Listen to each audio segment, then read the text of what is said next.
ای میوه شیرین درخت علوی، شیرینی شهد لب تو در شکری نیست.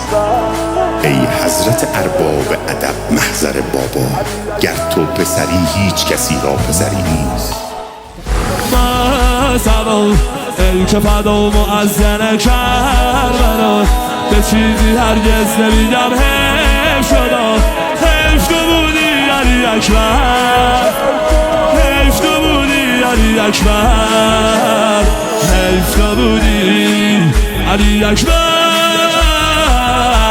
مشکل لیلا یا زهرا الله، برا دفن بدن من بیا علی اکبر، که ببوسم قلم اسرا بیادم آخر.